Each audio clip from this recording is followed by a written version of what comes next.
Waldo, bienvenido al podcast. Gracias por aceptar mi invitación a conversar hoy. Quería empezar por tu descripción tuya en tu bio de tu perfil público en Instagram, em, que dice: ayudo a hombres a transformar su estilo de vida para mejorar su salud y bienestar.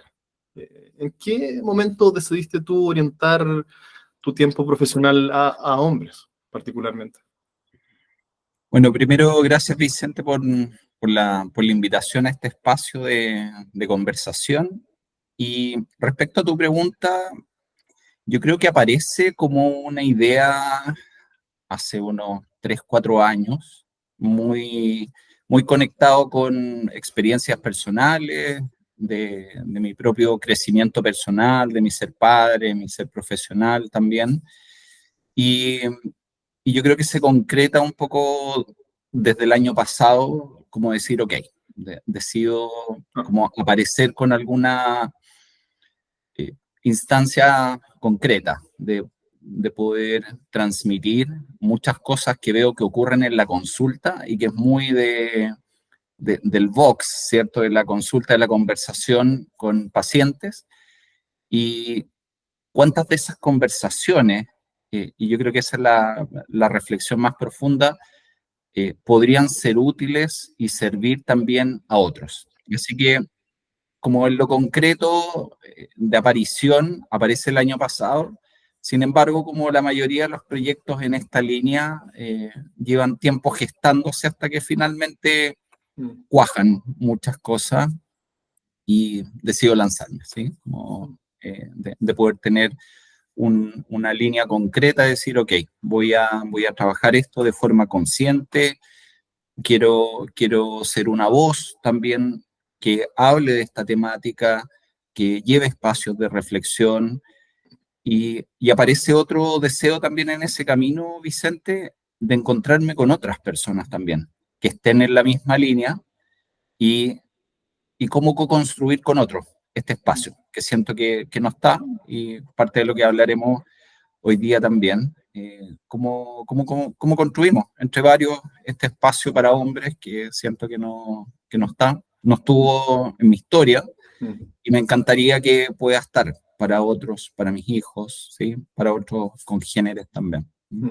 ¿Y qué tipo de conversaciones eran esas que tuviste en el box de la consulta que te llevaron a, cierto, a despertar o a encender esta curiosidad por crear un espacio que no viste? Mira, yo te diría que probablemente dos cosas y como de dos grupos distintos de hombres. Por un lado, están los que están alrededor de los 50, ¿sí? Peri 40, 45, 40, 55 años, Mm. y esas conversaciones, o más bien cosas que empecé a escuchar, que probablemente siempre la había escuchado, tal vez puse más atención simplemente, era, eh, chuta, a un amigo le pasó algo, me doy cuenta que me he dejado de lado, no me he preocupado de mí, he estado en otras cosas, dejé de hacer deporte hace mucho tiempo, antes hacía deporte y ahora hace como 15 años que no hago, como el relato de distintas formas de me dejé de lado, me abandoné durante estos últimos 10 15 20 años y Mm. me dediqué a trabajar, a criar, a el desarrollo profesional, a otras cosas, ¿sí? Como si el dedicarse a otras cosas fuese como una constante, el abandonarme para poder dedicarme a otras cosas, como si esas dos cosas no fuesen compatibles o no fueran parte de lo mismo. Y en la medida que yo entré también en ese grupo etario, me empezó a hacer mucho ruido y contraste tal vez conmigo también, como de Mm. decir, ¿y por qué es necesario abandonarse para otras cosas? ¿Sí? Y por otro lado, un grupo de estudiantes, en general estudiantes universitarios, con niveles de estrés súper altos, Mm. muy descompensados desde el punto de vista de salud física, de salud mental, y también como decir, cómo es que están comenzando la vida estudiantil, después viene lo laboral, y cuántas herramientas están teniendo o no teniendo en realidad para poder abordarlo, ¿sí? Siendo que tal vez debiéramos llegar a esa etapa estudiantil, y me hizo retroceder a mi etapa estudiantil también, cuántas herramientas tuve, qué hice, qué no hice, y creo que son dos conversaciones muy distintas que escucho porque están en etapas distintas de la vida con desafíos distintos. Yo creo que eso genera también contextos.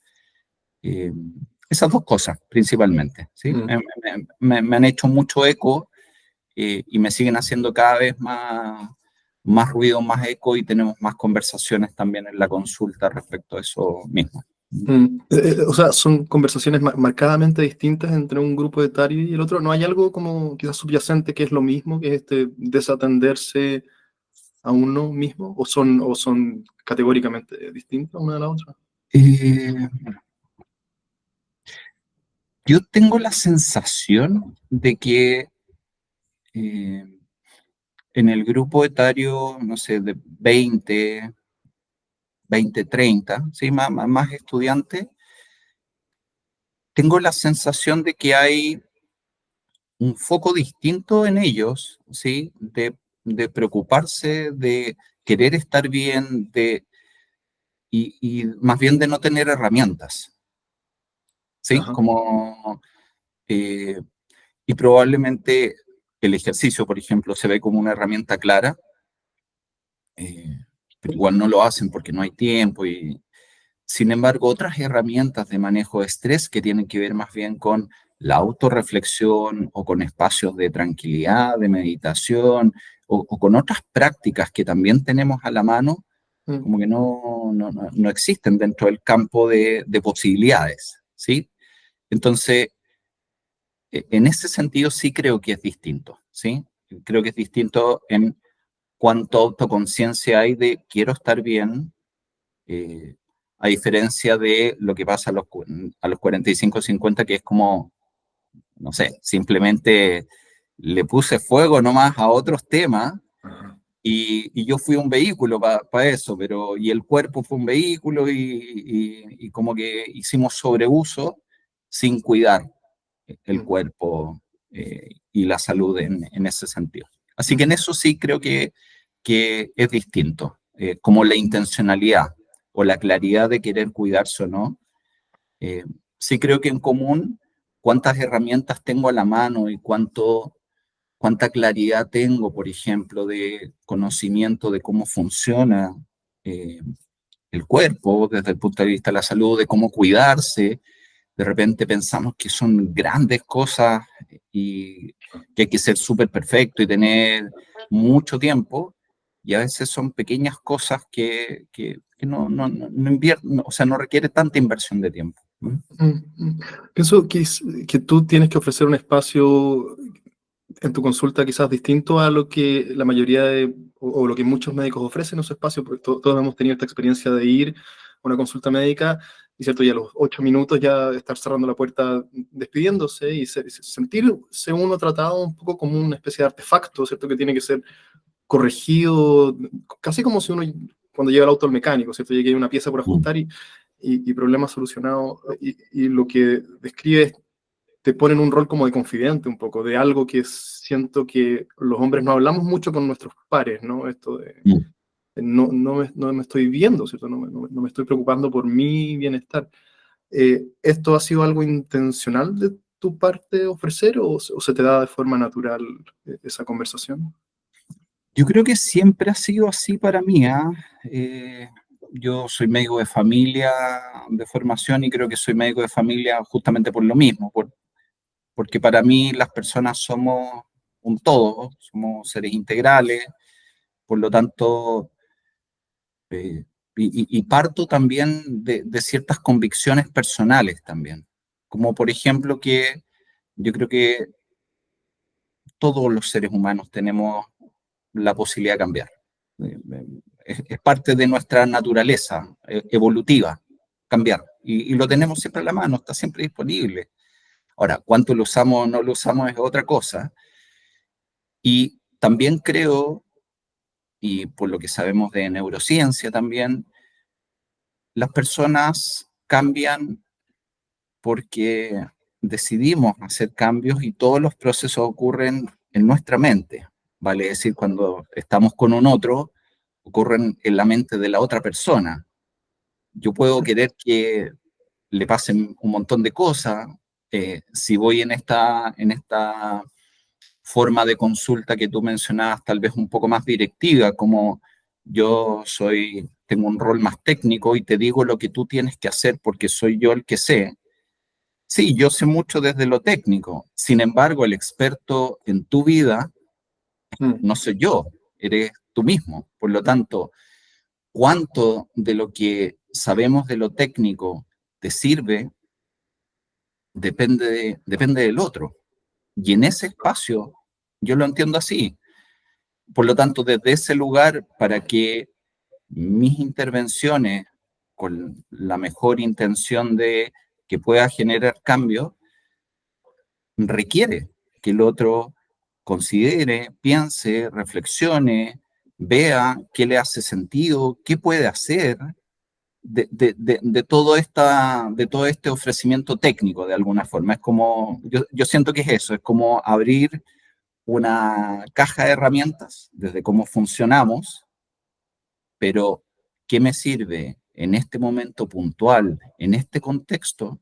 mm, Es súper personal, ni siquiera es generalizable, yo creo, Vicente, mm, a los hombres, ¿sí? Hay cosas que sí, porque tienen que ver con temáticas, pero lo justo y necesario para este momento de tu vida depende de lo que te esté pasando, ¿sí? mm, Eh, incluso muchas veces me toca consultas en que vienen hombres de edades parecidas, y yo reflexiono y digo, qué impresionante, edades parecidas, como trayectos de curso de vida más o menos iguales en términos temporales y con historias tan distintas, ¿sí? Con cursos de vida tan distintos. Y eso es la variabilidad, ¿no? ¿Sí? mm. Entonces, lo entiendo así.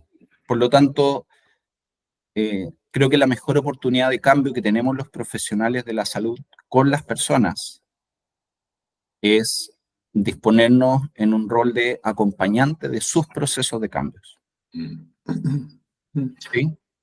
Esto debe ser una muy grata sorpresa de encontrarse con, porque como paciente digo, porque mientras hablaba yo pensaba, estoy tan habituado a lo otro que me he acostumbrado un poco a ese modo y cada vez que voy al doctor y en clínicas privadas, o sea, no es que, o sea, accedo a una buena calidad de salud, tengo la suerte de poder hacerlo, eh, hay como una presión por salir de ahí, por responder muy rápido, ¿cierto? Y muy... em, o sea, ¿cierto? Técnicamente con lo más objetivo posible que no me involucre a mí en el proceso. Un poco hay una sensación de ser lo más seco en la descripción de lo que me está pasando, hacerlo lo más conciso y escueto y rápido posible y salir de la consulta con un papel que me diga lo que me tengo que ir a comprar a la farmacia. Independiente de qué se trate un poco. Mi sensación es que he sido entrenado por el sistema para que esa sea mi actitud cuando voy a una consulta médica. Em, Mm. no sé si esto es compartido por más gente. Quiero cambiar la marcha un poco de tema, Waldo. Me Bien. mandaste varios papers sobre salud masculina actual. Entonces quería que hablemos a grueso modo del panorama. Te quiero describir algunas cosas que encontré aquí y luego ver tu reacción. En uno de los que me mandaste sobre los factores determinantes de la salud y bienestar en hombres y niños, Mm. describe lo siguiente. Los hombres eh, morimos mucho más que mujeres en todos los estratos etarios, sufrimos más lesiones fatales dentro y fuera del trabajo, cometemos más suicidios, sufrimos más de enfermedades de transmisión sexual, consumimos más drogas. Cuando estamos solteros particularmente, estamos en mayor riesgo de tener Mm. conductas riesgosas, trabajamos trabajos más peligrosos, el 94% de las muertes laborales son hombres, el desempleo nos afecta en nuestra salud mental de forma más grave que las mujeres, etcétera, etcétera. Cuando tú lees esto, ¿qué te pasa? ¿O qué, Mm. cierto? ¿Cómo uno le da sentido a este panorama sobre el que es tan poco comentado públicamente. Esto parece ser información nueva cuando uno se encuentra con estos datos. La primera vez que lo leí, Vicente, probablemente me pasó algo parecido a lo que te pasó a ti. Y es como decir, ¿en serio? Mm. O sea, para un primer dato grandote de todo eso que estás diciendo es que en Chile los hombres vivimos 5 años menos que las mujeres en promedio, como expectativa de vida. Y eso tiene que ver con todo lo que acabas de mencionar, con que efectivamente los hombres se mueren antes.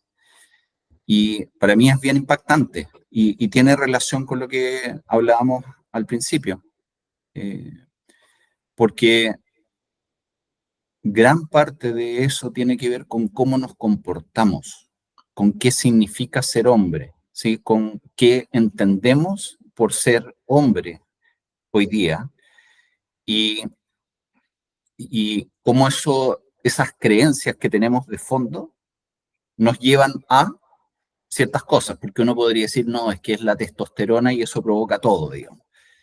Eh, sí, probablemente una parte que tiene que ver más con que nos gusta más el riesgo, minimizamos cosas, eh, tendemos a no mirar los riesgos en lo amplio, entonces cuando nos pasan cosas, no queremos ir al doctor, no preguntamos, no pedimos ayuda, etcétera. Sin embargo, hay muchas otras cosas que dependen más de un contexto cultural de qué significa ser hombre, ¿sí? Entonces, por ejemplo, esto que tú mencionabas respecto a salud mental, ¿sí? Sabemos que los hombres, por ejemplo, cuando se separan, se suicidan 4 veces más que las mujeres. O sea, la capacidad de gestión emocional bajísima, por lo tanto, frente a situaciones de estrés tan importantes como lo que significa una ruptura marital, la capacidad de gestionar eso, la capacidad de pedir ayuda a otros profesionales, de pedir ayuda a los amigos, no ocurre, digamos, ¿sí? ¿Por qué? ¿Por qué nos cuesta tanto pedir ayuda? Porque yo tengo, o sea, de los datos que sabemos, por ejemplo, hoy día parte del ser hombre, hay algo que se llama la caja de la masculinidad, que son algunas características de qué significa ser hombre en esta sociedad actual, que es un estudio hecho en jóvenes de Estados Unidos, México y el Reino Unido. Entonces, por ejemplo, uno de ellos es ser fuerte, ¿sí? Se considera que si tú no eres fuerte, no eres hombre. Si tú no eres autosuficiente o en el fondo eres menos hombre, ¿sí? Depende cómo uno quiera interpretarlo. Por lo tanto, si yo soy fuerte, o tengo que ser fuerte, o es lo que se me exige, ¿por qué voy a pedir ayuda? Porque si pido ayuda, muestro debilidad, ¿sí? Entonces entramos en un choque entre lo que yo creo y finalmente nuestras conductas dependen de mis creencias, ¿sí? Por lo tanto, hay elementos ahí que tienen que ver con contexto, con qué creo yo que significa ser hombre. O, por ejemplo, otros temas en relación a cómo incorporo o considero que la agresividad y el control es parte del ser hombre. No sé, si tú ves niños jugar, yo tengo hijos, tengo hijas, y los comportamientos de chicos son súper distintos. O sea, habitualmente los niños, hombres, pelean, las niñas no pelean, juegan a otras cosas. Entonces, ¿cómo la agresividad, por ejemplo, para resolver conflictos, es parte de las temáticas de salud? Porque así es como ocurren accidentes viales. Si quiero resolver un conflicto, me peleo. Así es como hay más muertes violentas. Así es como hay más suicidios en hombres jóvenes. Por lo tanto, eh, eso no necesariamente tiene que ver con la testosterona. Tiene que ver con cómo aprendimos, por ejemplo, cuánto nos enseñaron a hacer gestión emocional mientras éramos niños, en el colegio, en la adolescencia, ¿sí? ¿Cuánto aprendimos eso en nuestra familia? Entonces, creo que esos elementos culturales, sociales respecto a qué significa ser hombre, marcan ciertas creencias y esas creencias nos llevan a falta de habilidades concretas a la hora de resolución de conflictos en lo emocional, de distinto tipo. Lo mismo pasa con los temas de violencia intrafamiliar, resolución de conflictos intrapareja, resolución de conflictos entre padres e hijos, y podemos seguir ampliando, digamos. Mm. Sobre el tema de gestión emocional, yo siempre pienso, pero no sé qué tan relevante sea, pienso en... Hay un documental en Netflix muy bueno que se llama Empire Chimp, no sé si lo habéis visto. Sí, ¿Lo viste? Y es sí, sí, o sí, sea, sí. alucinante. Y no me acuerdo en qué momento del drama, uno de los chimpancés de alta jerarquía tiene una lesión, o está viejo, o lo muerdan, no sé qué le pasa, y está debilitado por esto. Pero él no puede dar a conocer que está, ¿cierto?, que está pasando, que está sufriendo en ese momento, porque va a significar que aquellos aspirantes a ocupar su puesto en la jerarquía se van a aprovechar de eso y van a conspirar para atacarlo y aprovecharse de que no está en su mejor momento. ¿Hay algo de eso evolutivo que arrastramos nosotros, que hay una resistencia a yo públicamente abrir que algo me duele, me cuesta? Y por eso hay una dificultad, particularmente en hombres, a admitir nuestro dolor, ¿cierto? Y por lo que sea que estemos atravesando, que cargamos hace, ¿cierto?, cientos de miles, si no millones de años. Yo lo he pensado, ¿ah? No he leído nada al respecto, así que no tengo datos como para decir sí o no. Sí creo que pueden haber cosas de ese tipo en relación a la herencia cultural que tenemos y de nuevo, de cuáles son los roles que jugamos. Sin embargo, eh, cuando he tenido la oportunidad de mirar, por ejemplo, en África o en otras culturas más tribales, hay muchos matriarcados, ¿sí? En donde estas lógicas que creemos que desde lo patriarcal o desde las culturas más masculinas hegemónicas, pensamos que es algo mucho más que es transversal. Tú miras otras culturas en donde son más bien matriarcados y funciona muy distinto también, ¿sí? Entonces, eh, no sé la verdad cuánto, cuánto de eso que suponemos evolutivo, que suponemos hormonal, está por encima de lo sociocultural y desde cómo nos criamos y qué consideramos que es o no es, digamos, ¿sí? O también, yendo más allá, Vicente, yo veo que hoy pienso en mis padres y pienso en muchos hombres hoy día siendo padres y el rol que quieren cumplir en la crianza de los hijos, cuánto quieren estar, cuánto esfuerzo hacen por estar presentes, por participar de la crianza. Yo digo, pienso que en la generación de mis padres, lo conversaba con ellos, cuánto querían, cuánto podían, cuánto estaban en otras cosas, y veo que hay diferencias importantes y son saltos generacionales de algunas décadas nomás. No tenemos toda esta cosa evolutiva. Entonces, tiendo a pensar de que, al igual que en salud, para muchas cosas, lo genético pesa, lo evolutivo pesa, lo que viene en el ADN pesa. Sin embargo, en salud habitualmente el 80% o el 70% de la expresión de lo genético depende del ambiente, depende de lo sociocultural, depende del contexto donde vives y cuánto cambias también, ¿sí? Así que tiendo a pensar que sí, puede estar presente lo evolutivo, lo genético, lo hormonal, y tiendo a pensar que pesa mucho más lo sociocultural, ¿sí? Y cuando hablamos de gestión emocional como una herramienta, ¿cierto?, como una habilidad de aprender, ¿en qué estáis pensando tú? ¿Qué hay aquí? Por ejemplo, yo me siento hoy con pena o con rabia o lo que sea que esté atravesando. Luego, ¿qué es aquello que no sabemos hacer y que Sí. deberíamos ser capaces de hacer. O sea, cuando uno mira distintos modelos de gestión emocional, hay, los pasos son más o menos los mismos. Que primero hay una primera fase eh, de autopercepción, de conciencia, de qué es lo que me está ocurriendo. O sea, primero ser capaz de percibir el cuerpo, qué le está ocurriendo al cuerpo, qué está pasando en mi mente, y todo eso, ¿qué significa? Ah, no sé, cuando se me aprieta la garganta y parece que eso me pasa cuando tengo pena, ¿sí? Cuando tengo, no sé, se me pone la cara caliente, se me aprietan los puños y tengo ganas de matar a alguien, parece que esto se llama rabia, ¿sí? O sea, primero conectar y ser capaz de ponerle nombre, identificar las emociones.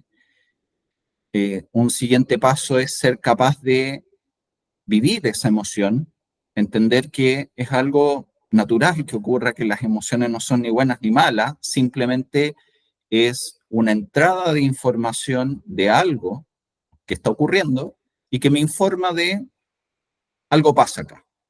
Y así como cada emoción, a propósito eh, de la película Intensamente Ajá. salió y que acaba de salir una nueva versión, de cómo cada emoción nos informa de ciertas cosas que son relevantes para mí, y con eso después ir a un espacio en que soy capaz de autorregularme, de calmarme, de vivir la emoción, y una vez que eso está, después decir, ok, con esto que está acá, que me está pasando, por ejemplo, la rabia.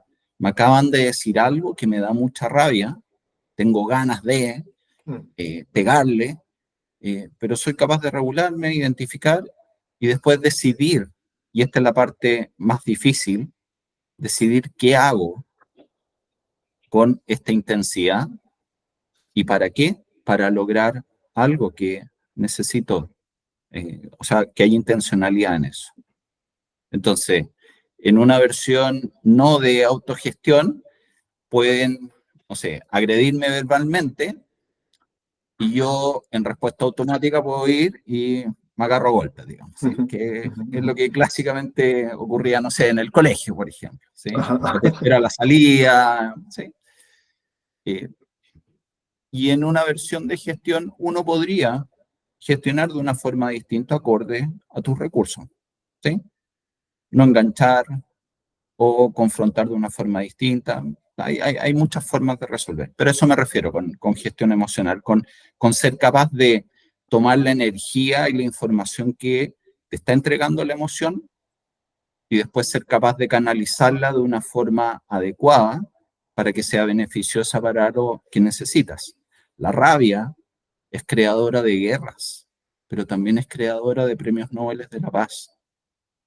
Porque, y la gran diferencia es que la intensidad de la rabia, que es una de las emociones más potentes, tiene que ver con la justicia. Nos informa de que hay algo injusto que está ocurriendo. Y así, frente a esa injusticia, tú puedes ir a colocar límites, a defender, a proteger. Y eso es muy útil y es muy bueno. Pero si con esa misma intensidad vas y golpeas o devuelves la mano, probablemente puede terminar en algo muy malo, ¿sí? Como para llevarlo a algo bien práctio también. Claro. Justo estaba leyendo que de todas las emociones, la que más fácil nos es reconocer como hombre, a grueso modo, cierto, en promedio, es la rabia, que es la única emoción que parece que eh, reconocemos con mayor facilidad que las mujeres, que todas las otras 6 emociones primarias o 5 nos son más difíciles de admitir que están presentes en nuestra vida. ¿Tenías alguna explicación ahí de por qué será eso? ¿Es porque la rabia despierta, cierto, el impulso a la acción de una manera mucho más evidente que lo otro? ¿O hay algo ahí que se te venga a la mente? Yo creo que sí, yo creo que probablemente tiene que ver con lo que hemos aprendido también, probablemente tenga que ver con la testosterona, que estamos más acostumbrados también, ¿sí? A como el cuerpo, lo físico, lo violento, es parte de los juegos también, ¿sí? Entonces probablemente Yo creo, Vicente, que la capacidad de reconocerlo no tiene que ver con entrenamiento. Esto es como cualquier otra cosa nomás. Entonces, probablemente estemos más entrenados ¿no? en reconocer. Ah, Mm, esto es rabia, listo, quiero pegar, ya está. Eh, pero ¿cuántos hombres nos enseñaron a, por ejemplo, ser compasivos, mm, a reconocerlo? Eh, la ternura, ¿sí? La tristeza. O sea, la tristeza es una emoción que puede hablar de debilidad, si es que lloro, por ejemplo. Entonces, ¿de qué se disfraza la tristeza? Muchas veces de rabia. Entonces, lo que aparece es la rabia, el molesto, pero de fondo a mm, veces hay otras cosas. Entonces, bonito también cómo las emociones transitan. Y en mi experiencia también, Vicente, con los pacientes, es que con un contexto adecuado, eh, uno puede llegar igual, ¿sí? O sea, a veces uno dándole espacio a la emoción, reconociendo, aparecen. Entonces, creo que es una cosa de entrenamiento. Si tú me preguntas así, si tuviera que elegir una sola de todas las opciones, probablemente tenga que ver con entrenamiento en mm. contextos adecuados, en contextos seguros y en donde voy a decir algo o voy a hablar de algo que es más soft o menos masculino y no voy a recibir bullying, por ejemplo. Ah. También justo hoy día en la mañana, relacionado con esto, estaba viendo un video en YouTube de alguien que llamaba a los hombres a mostrarse vulnerables, ¿cierto? A abrirte a tus emociones y dificultades y todo lo demás. Y, mm, y luego leí los comentarios abajo del video. Y me imagino que esta es mucha gente joven, pero muchos de los comentarios decían algo así como, yo traté de hacer esto con mi pareja, ¿cierto? Con mi polola, pero ella apenas me vio a mí llorando, ¿cierto? Y que se me caían los mocos y que yo era un desastre, se espantó y se alejó y me dejó. Y no era un comentario, eran muchísimos. Y decían, en realidad esto es, las mujeres piden esto, las mujeres dicen que los hombres se tienen que abrir y mostrar su vulnerabilidad, pero el momento en el que pasa no están preparadas para recibirlo y por lo tanto nunca más, este es el comentario, nunca más voy a confiar en que, ¿cierto? Mi pareja va a estar ahí disponible para mí, mi sufrimiento, sino que yo lo que tengo que hacer es guardármelo, esconderlo ¿cierto? Y Sí, ser esta figura de hombre que todos hemos visto. sí, Y esta es una experiencia real, yo creo, que es posible que tu pareja no esté preparada para contener, ¿cierto?, lo que sea que uno esté atravesando. Y por lo tanto, cuando uno finalmente se abre y muestra sus dificultades, no es respondido de la manera que uno se espera, sino más bien sí, todo lo contrario, refuerza la tendencia a esconderlo más aún. ¿Cómo tú sí. responderías a alguien que llega con una historia como esta a ti? Es que yo creo que es súper real y es súper frecuente, Vicente. Ah, Totalmente. O sea, estoy de acuerdo con los comentarios en el sentido, y por eso hablé del contexto adecuado, claro. porque, eh, o sea, yo tengo grupos de amigos en los que eh, si llego a llorar, me dicen, "Ya", sí, entonces, no todos los contextos son los adecuados porque dentro de la gestión emocional, esto tú lo sabes, digamos, pero para la audiencia también es como, hay algo que se llama, tiene que ver con la responsabilidad, con que al otro lado tiene que haber alguien que sea capaz de sostener, de comprender y de Mm, responder adecuadamente frente a eso que estoy manifestando.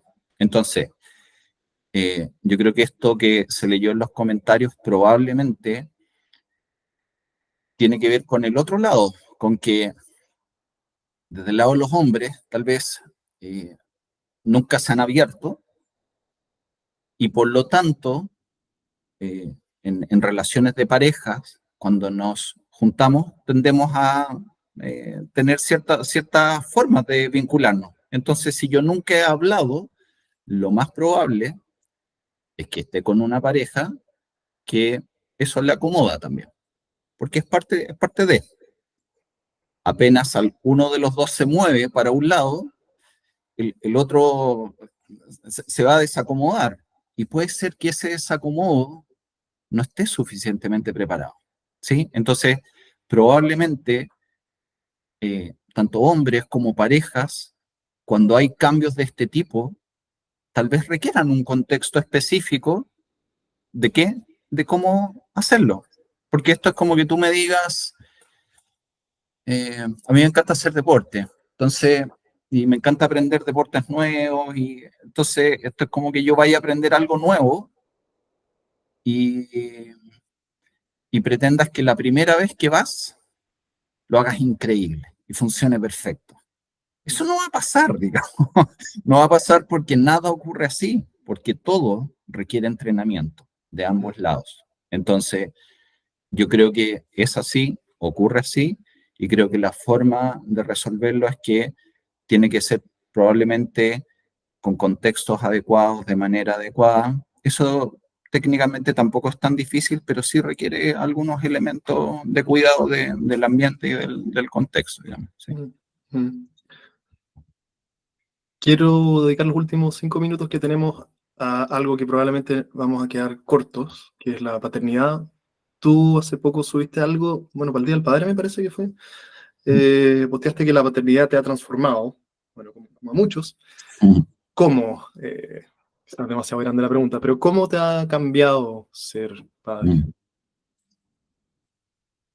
Eh, o sea, de muchas formas, yo creo que para todos los que son padres biológicos o cumplen el rol de padres o de figuras paternas, el día que nace o que aceptas ese rol, todo cambia esencialmente porque yo creo que el cambio más notable tiene que ver con las prioridades, ¿sí? Es como que es como un reseteo y es como que todo lo que antes estaba en primera prioridad respecto de mí, respecto a mis deseos, es como que de pronto todo es, bueno,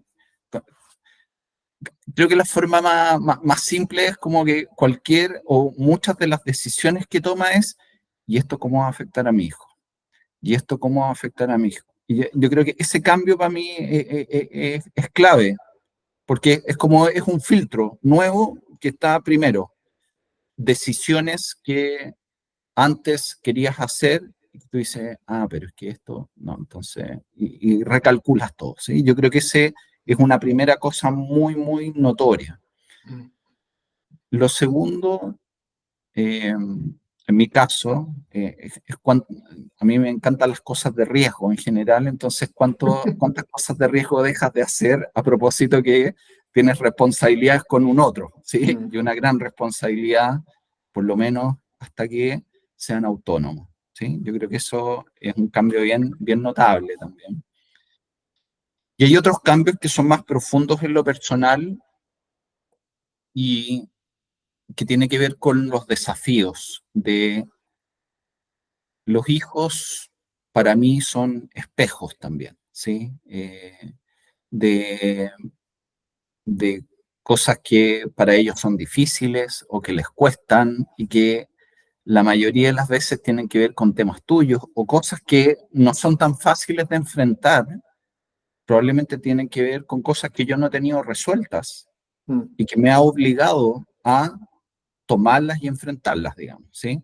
Eh, entonces, en ese sentido, como el proceso constante de autorreflexión frente a temáticas difíciles, a conversaciones, a toma de decisiones con ellos, ¿sí? Eh, me obliga constantemente, ¿sí? Yo ahora ya están tan grandes, son adolescentes, entonces las conversaciones que empiezas a tener, cómo enfrento esto, cómo enfrenté yo a su edad estas cosas, Mm. ¿sí? Es un constante ir a mi pasado, cómo fue, y aquí para mí es un paso muy clave y es cuánto de lo que a mí me gustaría haber hecho, que no hice, Mm. me muerdo la lengua para no traspasar lo que yo quisiera que hicieran versus quiénes son ellos, cuáles son sus deseos, cuáles son sus necesidades y dónde está ese, esa mezcla, digamos, de te empujo, te invito, te cuento, te respeto también, pero a veces sí es empujar, a veces sostener, ¿sí? Es como, Mm, eh, creo que ese desafío constante de estar mirándote, de estar mirando a un otro, entender que es un otro, ¿sí? Por más que sean tus hijos, es su vida, es su camino. Y yo creo que ese es de las cosas más difíciles, ¿sí? De, de todo el dolor que quisieras evitarles, de todo lo que a mí me pasó y que no quisiera que vivieran, sin embargo, a la vez comprender que gracias a eso o a muchas de esas historias, tal vez difíciles, o esos aprendizajes duros, es que soy quien soy hoy día mm, y no sé bien cuál es su propio camino.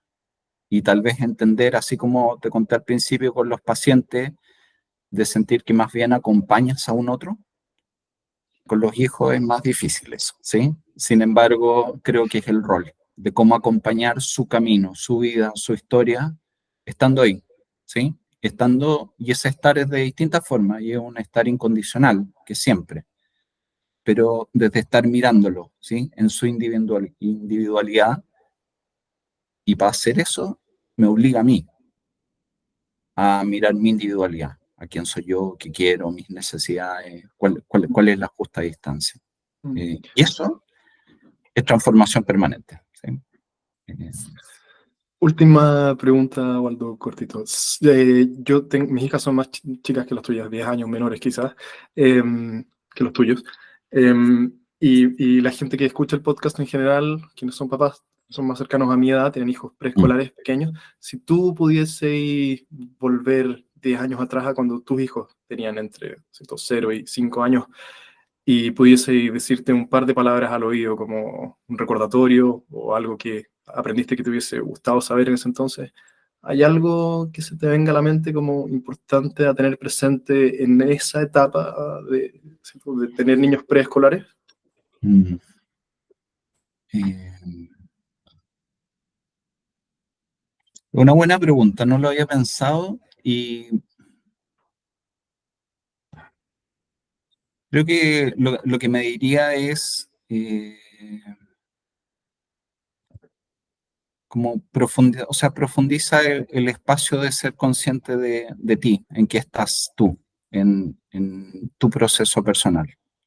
Creo que esa es la mejor oportunidad que eh, tienen nuestros hijos, de que seamos la mejor versión de padre posible, ¿sí? Como estar mirando nuestro proceso personal. Eh, Eso, creo que me diría eso, como de, creo que en algunos momentos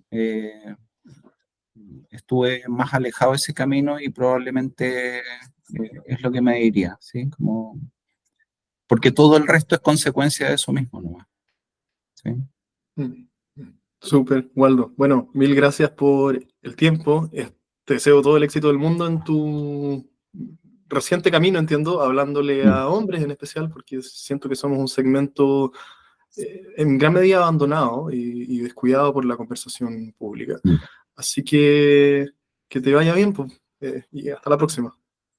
Bueno, Vicente, muchas gracias y también que tu podcast siga creciendo y que sea también este espacio de aporte para otros. Así que muchas gracias y ahí nos vemos en el futuro.